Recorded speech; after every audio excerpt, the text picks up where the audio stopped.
Hey guys, it's Jackie. I'm here today with my slice machine. Yeah, my slice machine, even though I have a Big Shot and an Eclipse. I wanted to make a quick video just to let you know why I still use this machine, even though I have those other great ones as well. The reason is, I think there's, strengths and weaknesses to every die cutting machine out there. The Big Shot, I love it. It's, you don't have to plug it in. You can go find these really great dies for it and just run it through, and it can go through cardstock, it can go through cardboard, it can go through thin metal sheets, chipboard, all that great stuff. That's what I really like about it, because even my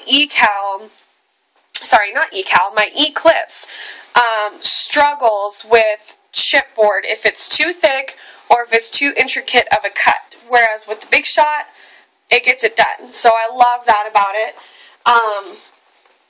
So the things that I don't like, you're restricted to, it's like, around 6 inches or so.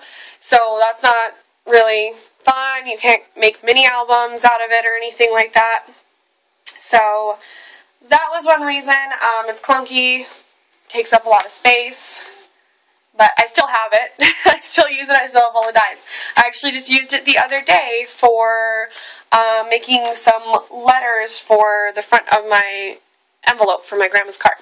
But anyways, the Eclipse machine, I love it because with Ecal, you have endless design possibilities. You can, there's print to cut, there's stamp to cut, there's making your own SVG files, getting SVG files from svgcuts.com, turning JPEGs into vectors so you can cut them. It's just on and on and on. There's so much you can do with it. The possibilities are awesome. So I love my new machine, but sometimes I just want to get it done and I want to get it over with, and that's what the slice is good for. The slice, you're limited to 4 inches, so that kind of stinks. Whereas with my Eclipse, I finally got the big space that I wanted of, I can cut up to 12 by 24 inches because I have those longer cutting mats. There's just so many options with that machine, whereas with something like this was my first electronic die cutting machine where I like it, but I don't at the same time. I've had problems with the blade dragging before, and I think it might have just been due to a lack of power. I realized that I might have not had this plugged in all the way one time. So once I got it in there really good, now it doesn't even want to come out. So I think that might have been what the problem was in the beginning. The other thing is, you do have to adjust the blade manually and just kind of guess at it. There's no kind of number system, where on the Eclipse machine you can go from a blade pressure anywhere from 1 to 6. So that's really helpful. Whereas this machine, if you want to adjust the pressure, you just go to the blade at the bottom with this little tool, and you either go counterclockwise or clockwise, depending on if you think you need your blade to be down or up more. The use of this magnetic mat makes it hands-free, so that's awesome. Really like that. And so yeah, it doesn't take up very much space. It's really good if you just want to get something done really quick. The other awesome thing about it is that I don't know if maybe the popularity of it died down, so that's why the design cards all went on sale. So the first couple design cards that I bought were like $25 or something, and I thought that was a good deal, because on, a $25 design card, one of the ones that I got was this one. This one has basic elements and seasons. I got all of that plus all of that for $25. I thought that was a great deal. I was like, okay, it seems like I'm getting more than what I see the people get on the Cricut cartridges and stuff like that when they're paying $60, which I know the Cricut is better than this. I've never had one, but I know that it is better than this. But anyways, I just saw, it comes with a lot of shapes, and I was like, okay, that's awesome. Well, then I found the design cards on sale one day for $10 a design card. I was like, holy smokes, I need to get some of these. So I only got 2 of them because I was trying to control myself. The very next day, I went back again, and they were all $5. So by that time, a lot of them were gone. And so now Michael's doesn't carry slice stuff at all. They were totally getting rid of it. So I got as many as I could at that time, and now I have a total of 8 design cards. So I do have quite a few things to choose from, and it didn't cost that much. And I actually do think in the future I might just cut out, I don't know if this is going to work, but in all actuality it should, is actually cut out all of the images on black cardstock, and I can scan them, and I can turn them into an SVG file and then cut all of these images on my eCal. So they'll be in my library, so to speak. So that's kind of my plan there. So I'm really not losing out on my money either way, even if I'm not using the machine. Of course, you know, the cost of the machine, but that's a sunk cost. I'm not going to consider that in my theory there. So sorry, that's my accounting talk coming out there. I do talk, you know, think money occasionally. So anyways, let me get on with why, other than those reasons why I'm making this video. I'm making a lucky number 7 card for my nephew. He's turning 7, and I thought it would be really fun to do like a lucky number 7 card. So I went out and I got these stickers. I have a design for his card. I drew out a design. So what I've done already is I've cut out these. I did just make a video doing this, but I don't know. I think it was too long. I'm going to try to make this one a little bit shorter. So anyways, so this was the first one I cut out, and I did not have the blade pressure right. So I ended up having to kind of rip it out a little bit. And so when I did this one, I was like, there's no way that's good. And so I had to turn my machine upside down, and I just turned it counterclockwise once. And then this is what I got the second time. So there was a little bit of tearing on this one as well, but it wasn't as bad.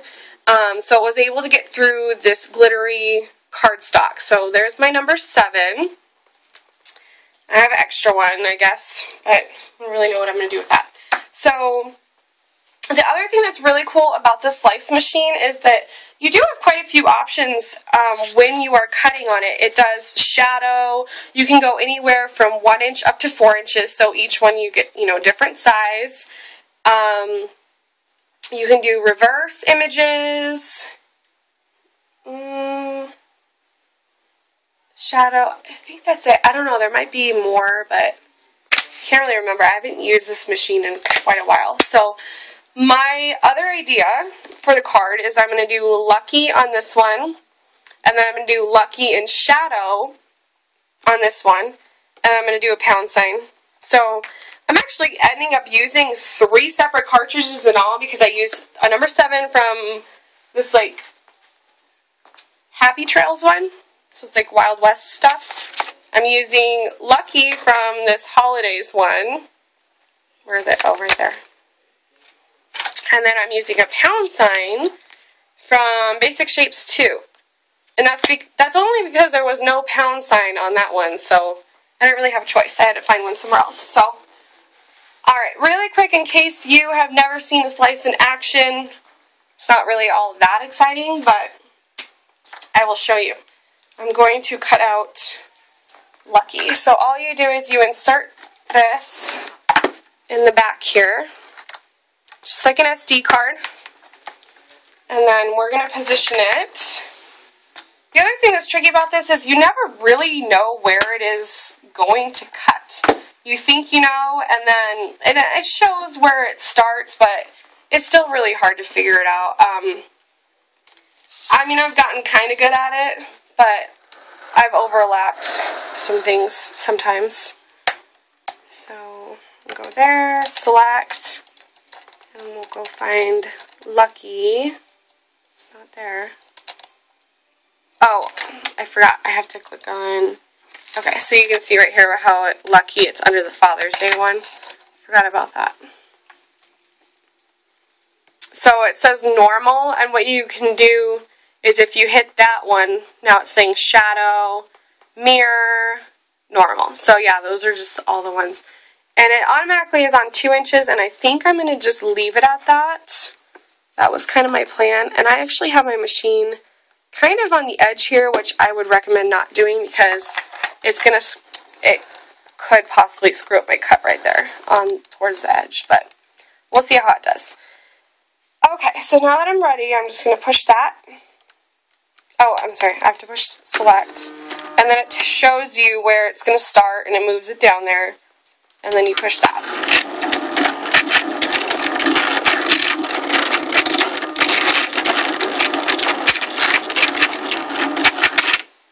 And so that's done, so you push menu, and what it does there, the blade does go back to home, so if you ever feel like it's not calibrated, there is a thing on the main screen where you can tell it to go home. So anyways, that is how it came out. And I'm going to move the camera back up or it's going to fall. Okay. Now let's see how well it really did. That's actually really small. I should have done a 3-inch one, I think. And it looks like this one came out pretty decent. And just like I said, it did exactly what I was kind of afraid it would do, but I knew that was a risk I was taking, is it couldn't quite cut it out properly down here because I had it kind of hiked up on that edge. So let's try this again. And I'm going to not have it on there. Let's see if I can just lift the whole thing up.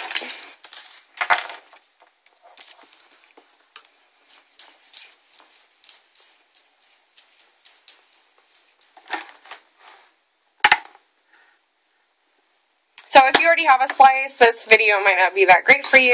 If you already know quite a bit about die cutting machines, this video might not matter to you, but still throwing it out there because when I first started, I would probably have appreciated a video like this.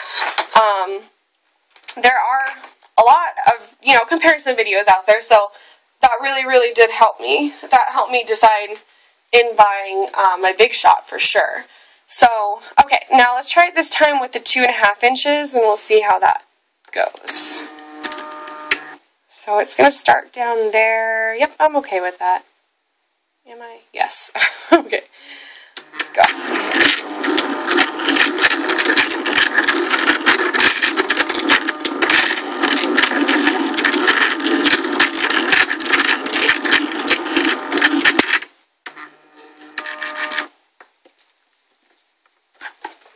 Alright, I do like that size better.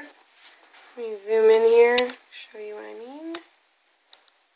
I like how big that one is.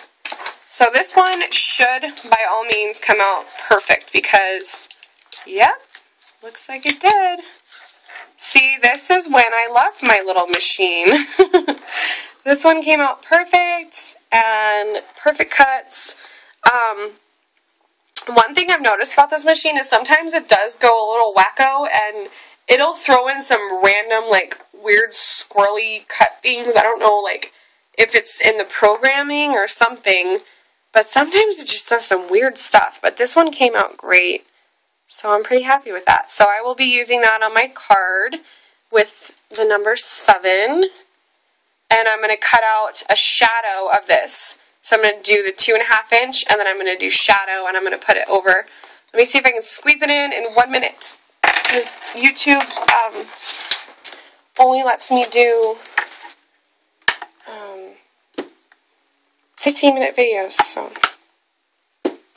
Okay, let's just do boop, and now it's on shadow at 2.5, select, and go.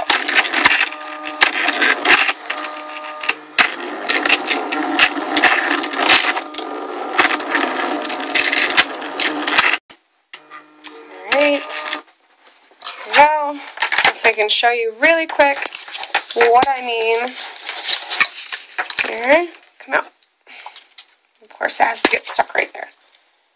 Okay, so if you want a shadow, this is what you get.